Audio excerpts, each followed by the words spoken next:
With the midterms less than 3 weeks away, there is new focus on the influence of libertarians and third-party candidates. For example, in Georgia's tightly contested Senate race between Democratic Senator Raphael Warnock and Republican challenger Herschel Walker. There's another player in the mix who could influence which party takes control of the Senate.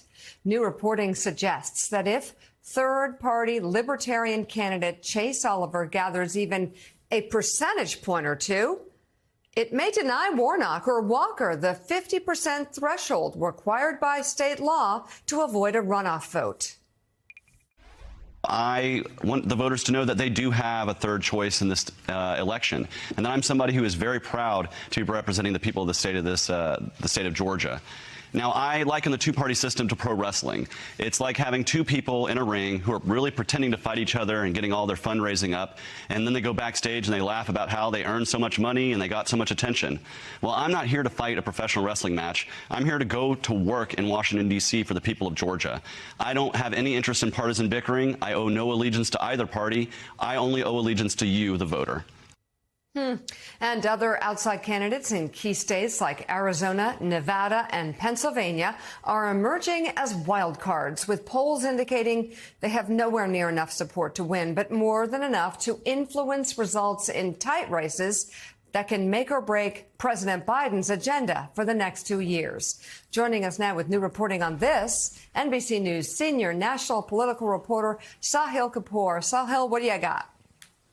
Well, Mika, it's a familiar dynamic that we've seen before, but it burns a little bit brighter this time around because the battle for Senate control is so tight. It is a 50-50 Senate, and the way these races are going, any one of these states could provide the crucial 50th vote for Democrats to hold the Senate majority or the crucial 51st vote for Republicans to capture it. You just mentioned Georgia. Chase Oliver is an important figure in this dynamic because Georgia has this unique rule where the major party candidates, one of them has to cross 50% on the first ballot to avoid a runoff. Chase Oliver's presence on the ballot, he's not going to win, but if he gets a point or two or three, that could be enough to prevent either Raphael Warnock, the Democrat, or Herschel Walker, the Republican, from getting that 50% and force a runoff on December 6th. Then in Arizona, you have a libertarian candidate, Mark Victor, who was on the debate stage with the two major candidates, and he seemed to take particular aim on numerous occasions at the Republican challenger, Blake Masters, and many Republican pollsters in particular believe that he's more likely to siphon votes away from Masters. That could help the Democratic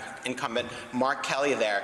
In Nevada, you have a unique situation where you have the two major candidates and you have three lesser-known independent candidates also in addition to this none-of-the-above option. Nevada has that unique option where voters can simply decide to support none of the candidates. That alone could also be decisive in a race that is so close between Catherine Cortez Masto and the Republican challenger Adam Laxalt.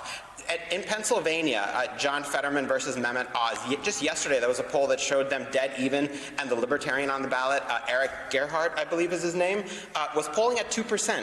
That as well could be decisive. So you add this up and you have a dynamic where these lesser-known candidates could make a small splash with huge consequences. The one exception, I should say, to this phenomenon is Evan McMullin in Utah. He's a rare independent candidate who actually has a shot at winning, an outside shot, but that's because Democrats didn't put up a candidate, and they decided to throw their support to the conservative independent Evan McMullin, who is challenging Mike Lee.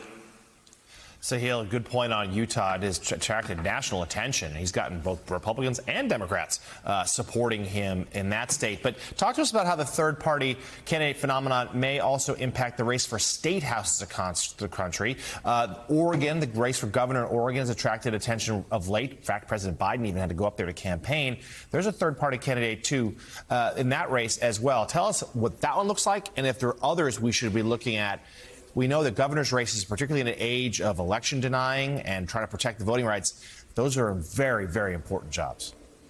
Yes, certainly in state houses all around the country, there were some very narrow margins that decided the majority in 2020. And a number of advocates are pointing out, that state houses could be crucial here because some conservatives at least are advancing this theory of the independent state legislature, which, some of you have certainly heard of, where state legislatures can decide all on their own who wins the presidential election regardless of how they vote. So that's the kind of situation where, third-party candidates could have an impact.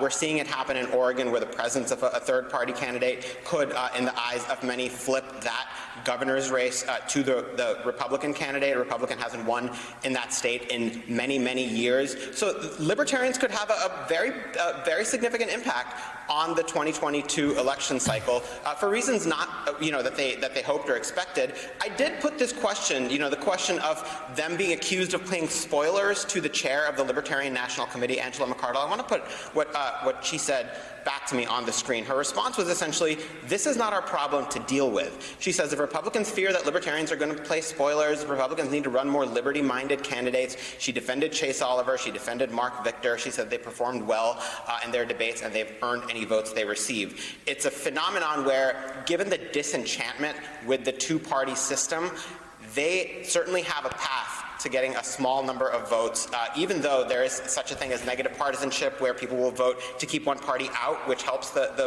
ironically helps the two major parties. But again, even a small point or two could make all the difference.